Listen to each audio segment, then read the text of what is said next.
Hypersensible, tu as sûrement dû aimer un jour quelqu'un qui n'était pas libre. Et puis à l'observation, tu t'es peut-être rendu compte que finalement, ça t'arrivait assez souvent d'avoir envie d'être avec des personnes qui n'étaient pas disponibles. Il y a une raison à ça. Et ça ne vient pas du fait que tu es hypersensible, particulièrement de ton intensité, de tes émotions. La faute, t'as pas de chance. Tu as dû entendre que tu attirais les personnes de là où tu en étais. Tout ça, il y a des choses à tirer de ça, mais il y a des causes plus profondes.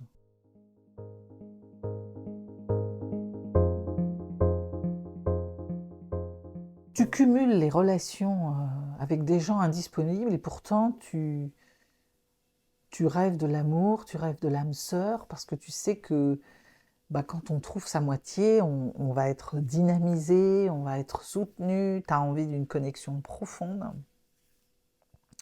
Tu sais que tu peux te sentir protégé, plus seul en fait, quand tu rencontres vraiment une relation où ton bien-être va être important pour l'autre. Et pourtant, tu cumules les relations inadaptées en fait avec des gens plus égocentrés qui en fait n'arrivent pas à se rendre présents. Alors qu'est-ce qui se passe derrière tout ça? Qu'est-ce qui se passe en coulisses en fait? Je ne crois pas au hasard, je ne crois pas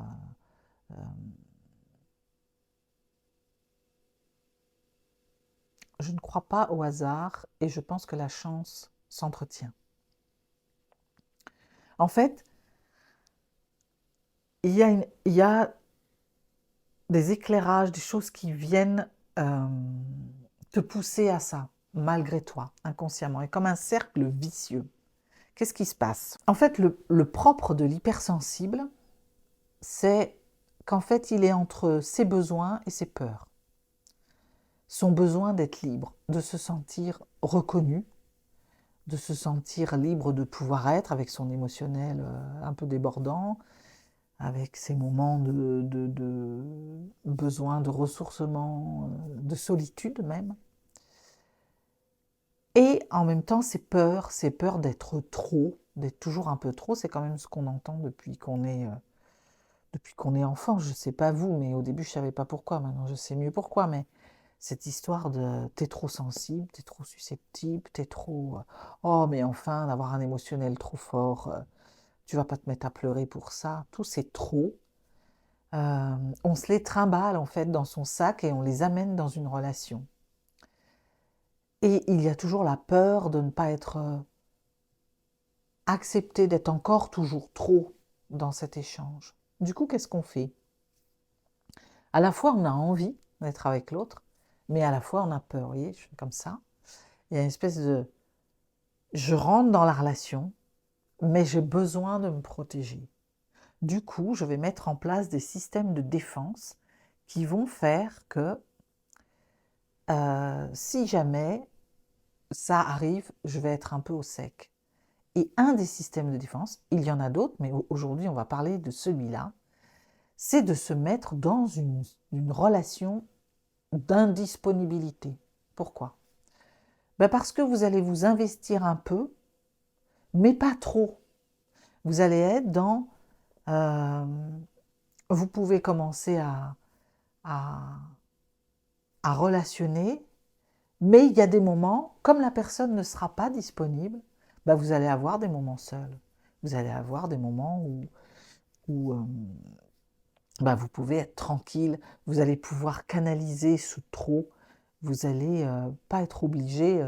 Il y a un autre phénomène qui se passe aussi pour l'hypersensible, c'est que cette histoire d'émotionnel, on ressent tout. On ressent aussi l'émotionnel de l'autre. On sait, donc on se prend son stress, ses questionnements, ses moments de colère. Même si vous n'êtes pas avec un hypersensible, vous allez ressentir tout l'émotionnel de l'autre. Vous allez le prendre pour vous, cette surempathie qui fait que ben vous vivez tout aussi, vous comme l'autre. Et au bout d'un moment, ça fatigue. Vous êtes en surcharge et ça peut aller jusqu'au stress. Du coup, il y a un besoin urgent de se ressourcer. Donc si vous avez la chance, mais bon, la chance, c'est pas le mot approprié, mais si vous êtes dans une relation, vous êtes accueilli, vous avez pu vous ménager des espaces, tout va bien. Mais autrement, vous n'allez avoir qu'une envie, c'est fuir. Alors ça peut être fuir temporairement, avec des je suis là, je suis plus là, machin, avec des incompréhensions de l'autre qui peut-être finira par partir, ou alors vous allez fuir carrément. Vous allez arrêter cette relation. Mais paradoxalement, vous cherchez l'âme sœur. Donc vous avez envie de trouver quelqu'un. Et vous recommencez. Et vous y croyez à chaque fois, vous vous précipitez, et à un moment donné, parce que c'est trop, parce qu'il y a ces peurs, parce que vous vivez tout à fond, eh bien vous allez de nouveau partir, vous allez vous protéger en fait. Et il y a un phénomène, moi ça m'est souvent arrivé, je faisais le point sur mes relations passées, toutes ces fois où j'avais rencontré quelqu'un de pas disponible. Alors pas disponible, ça veut dire quoi? Il y a bien sûr le fait que quelqu'un est déjà occupé quelque part, mais il y a aussi tous ces gens qui sont pleins de contradictions, ont une présence limitée et vont pas investir plus que ça dans la relation. Donc il y a une forme d'indisponibilité. Et en fait, il y a un phénomène qui se passe qu'on appelle, on est propice à la lune de miel. Vous savez, la lune de miel, il y a la rencontre, il y a tout d'un coup, on est attiré, il y a une espèce de combustion là, une étincelle, on se dit c'est la bonne, enfin en tout cas on est super bien. Et puis bah, la lune de miel, c'est pour célébrer les noces, hein, dans la définition. Et là, il y a un côté, ben, pendant 4-5 jours, une semaine, un temps extrêmement court, on est dans cette fascination de l'autre, on est dans ça y est, j'ai trouvé l'âme sœur, ou en tout cas je suis bien, je ne me le dis pas forcément comme ça, mais je me sens bien. Et du coup, je vis mon truc à fond. Mais cet état-là, il ne dure pas longtemps. Il y a un moment donné, il va s'arrêter. Et là commence la vraie relation, l'intime, la rencontre de l'autre. Là, on commence à s'occuper de ses besoins, des besoins de l'autre. On commence à bâtir en fait. Et c'est là où il y a comme une désillusion, parce que vous vous retrouvez avec tout votre équipement d'hypersensible, où vous voyez au-delà de ce qui est visible, où vous entendez ce qui n'est pas dit, où vous ressentez l'émotionnel de l'autre, et vous êtes confronté à votre besoin, parfois urgent, de vous ressourcer et d'être tranquille, et d'être libre. Et vous pouvez vous sentir enfermé. Un hypersensible se sent assez rapidement enfermé dans une relation. Et c'est à ce moment-là que vous partez en fait. Donc cette espèce de cercle vicieux qui consiste à rechercher l'âme sœur parce qu'on sait qu'on en a besoin au fond, même si je m'en défends et que je me dis que je suis mieux seule, au fond de moi, il y a une quête, parfois inconsciente, de trouver son double, la personne avec qui on va être bien, on va pouvoir être, on va s'équilibrer, se sentir protégé, tout ce dont je vous parlais au début. Même s'il y a ça, il y a vraiment cette peur d'être enfermé. Concrètement, comment ça se passe? Comment vous pouvez le matérialiser pour prendre un peu des points de repère? Moi, ça m'est arrivé de naviguer entre en fait l'envie d'être avec l'autre et en même temps de très rapidement, il y a des peurs qui surgissent d'enfermement. Donc, au moindre mot, ou tout d'un coup, qui vient frotter en fait sur un point d'alerte, au moindre mot, moi je vais pouvoir, je me souviens avoir commencé à projeter des choses. En fait, on se projette, on se sent, on commence à projeter des choses qui n'existent pas, parce que elles ne sont que dans notre tête, dans notre mental, Mais je me souviens avoir eu des capteurs extrêmement fins et de me dire, ouh là là, on va vouloir m'enfermer et je vais pas pouvoir être libre, je vais pas pouvoir faire ce que je veux. Oui, mais là, moi, j'ai besoin, je fais des déplacements, je bouge. Est-ce que la personne va être collée à moi? Est-ce que... Et paradoxalement, ce que l'on repousse nous rejoint. Et pendant longtemps, moi, j'ai été avec des personnes extrêmement, aujourd'hui, je dirais, dépendantes, ou ça peut être des personnes jalouses qui vont vous enfermer en fait dans leur propre peur. Et du coup, vous allez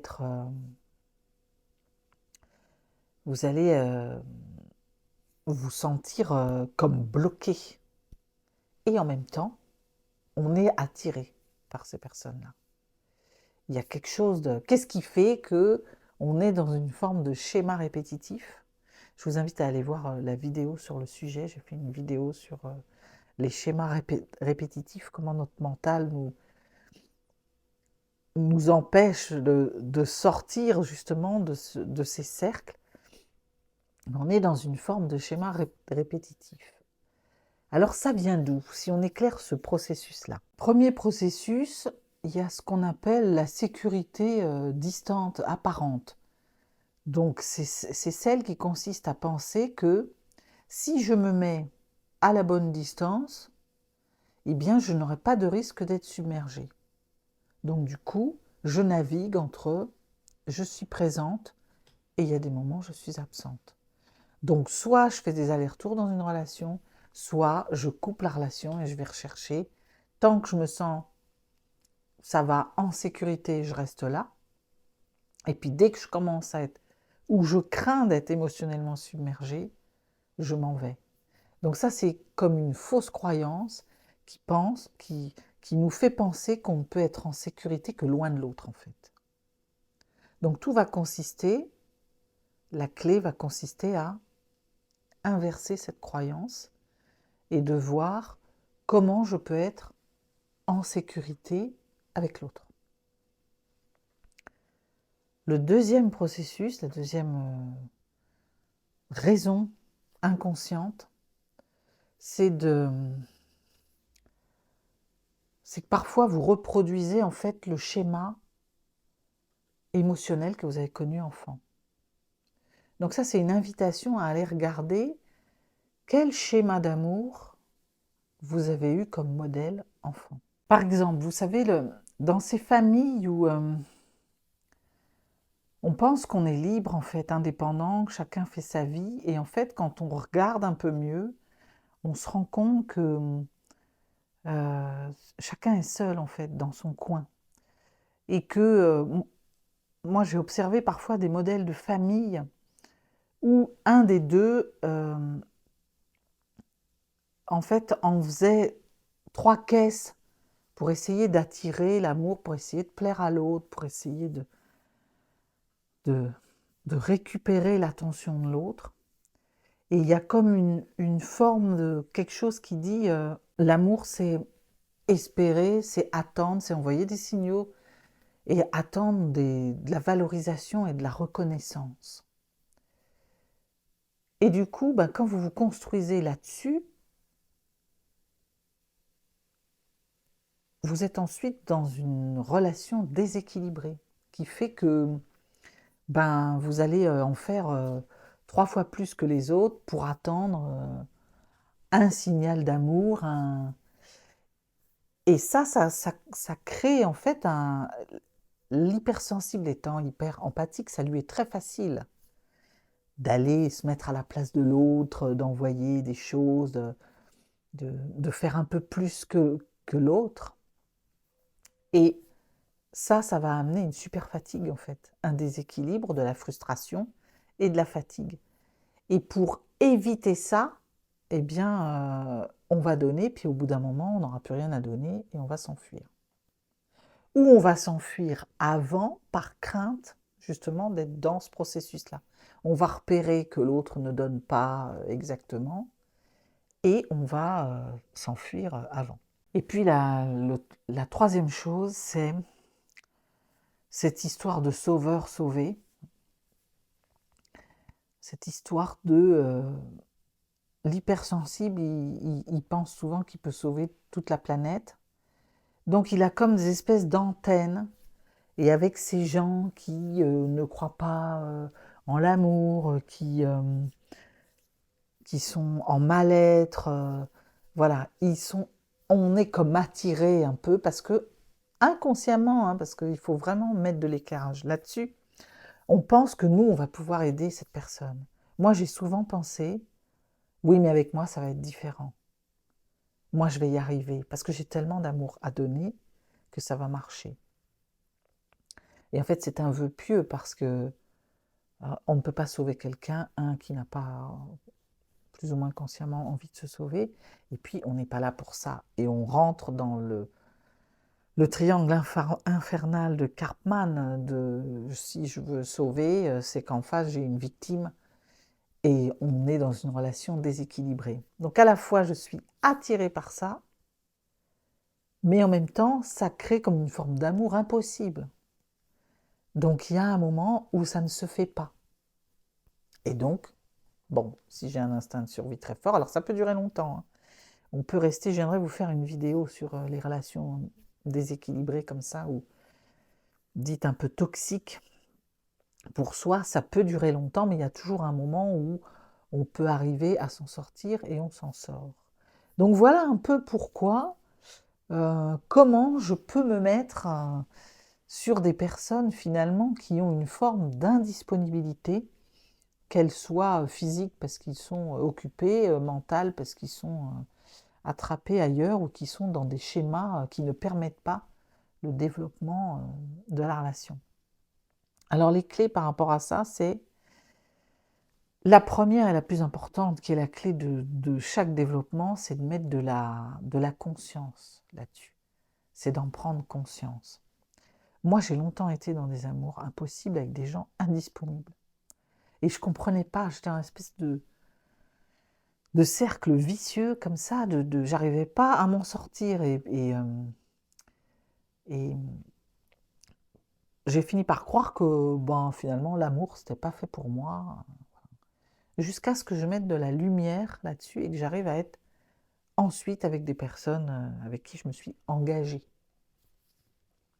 Mais ça vient vous choper même dans, je pense même aux relations amicales, ça marche dans toutes les interactions, c'est comment on s'arrange, et encore une fois c'est souvent inconscient, pour être avec des relations qui ne fonctionnent pas. Donc ça peut être aussi d'être attiré, d'être dans des relations déséquilibrées, de gens indisponibles à vous, qui vont prendre toute la place, de ces amitiés par exemple, où vous, c'est toujours vous qui êtes en train de donner, et l'autre vous prend, vous prend, vous prend, et puis bon, quand il n'a plus besoin d'ailleurs, c'est souvent la personne qui part, et vous, vous êtes là, vous vous sentez... il y a quelque chose d'impossible, en fait, vous ne vous sentez pas nourri, vous vous sentez, en plus ça vous fatigue, et puis ça vous attriste, parce que on cherche tous en fait la connexion avec l'autre, l'amour, on a tous envie d'être aimés au fond. Donc c'est déjà de mettre de la conscience là-dessus, sur ce processus qui consiste à dire j'ai envie d'être en connexion avec l'autre, et au fond, parce que j'ai peur d'être envahi, parce que ça a été mon schéma et mon modèle, parce que je fais appel à mon côté sauveur, je me retrouve à être en incapacité de vivre cette relation, et à finir par fuir, momentanément ou de manière plus longue. Donc déjà, conscience sur ce schéma. 2, il y a quelque chose de l'ordre du ralentissement en fait. Peut-être de prendre son temps. Moi, je sais que j'ai souvent eu des combustions. Tout d'un coup, je faisais au feeling. Je me disais, c'est la personne, que ce soit amical ou personnel, ou des partenaires professionnels. Il y a une espèce de truc de, d'une étincelle, de quelque chose où on sait que c'est la personne. Donc l'hypersensible étant très connecté, ayant une intuition forte, d'abord c'est de s'écouter. parce que souvent aussi on a les signaux pour nous dire attention, mais on ne les entend pas. Donc il y a premièrement ça. Et puis si vous sentez que c'est la bonne personne, après peut-être il convient de ralentir et de prendre son temps, de vous accorder ces temps de pause avant de rentrer peut-être moins rapidement dans la relation, pour dépasser ce temps de lune de miel, de quelques jours où on vit à fond et où après les peurs arrivent, pour être peut-être plus progressif, plus pour gérer mieux en fait son investissement, de sorte que quand va arriver un petit peu pas les désillusions, mais l'éclairage en fait sur ce qui se passe vraiment et qui est la personne, on aura plus d'énergie pour s'accrocher à. Ensuite, il y a, une fois que vous êtes dans la relation, c'est plutôt que de fuir, c'est de bien regarder quels sont vos besoins, de les communiquer à l'autre et comment vous pourriez arriver à mettre ça en place. Ces moments de ressourcement dont vous avez besoin, ils sont possibles à l'intérieur d'un couple, pour un peu qu'on soit avec la bonne personne, pour un peu qu'on ait communiqué ce dont on avait besoin et qu'on soit dans une forme de co-construction pour arriver à les mettre en place. Mais pour faire ça, ça veut dire qu'il faut bien se connaître, il faut savoir quels sont ses besoins profonds, il faut repérer ces zones d'inconfort, ces signaux d'alerte qui nous disent tout d'un coup oh, « j'ai l'impression que j'étouffe » et de les regarder vraiment pour se dire, de mettre de la conscience dessus et dire « est-ce que j'étouffe vraiment? Qu'est-ce qui fait que j'étouffe? Est-ce que je ne suis pas en train de projeter quelque chose? Est-ce que je ne peux pas aller en parler avec l'autre ?» Et ensuite de mettre la bonne réponse en face et l'aménagement qui va faire que, au lieu de vous enfuir, peut-être vous allez pouvoir rester. En fait. En conclusion, je dirais que la plupart du temps, on ne suit pas ce qui est bon pour nous, on n'écoute pas ce qui est bon pour nous, mais on répond à des schémas émotionnels qui se sont construits dans le passé, soit quand on était enfant, par rapport à des modèles existants qu'on a vus, familiaux, mais pas que, ou par rapport aux expériences qu'on a eues. Et donc l'invitation là, c'est de se dire que c'est possible déjà, il y a comme un truc de se dire que ça peut être autrement, je peux arriver à être dans une relation et de m'aimer d'abord suffisamment pour me respecter, comprendre mes besoins, détecter mes signaux et arriver ensuite à co-construire avec la personne avec qui j'ai envie, à co-construire un système relationnel qui va faire que je vais dépasser mes peurs et on va s'épanouir ensemble. À très vite.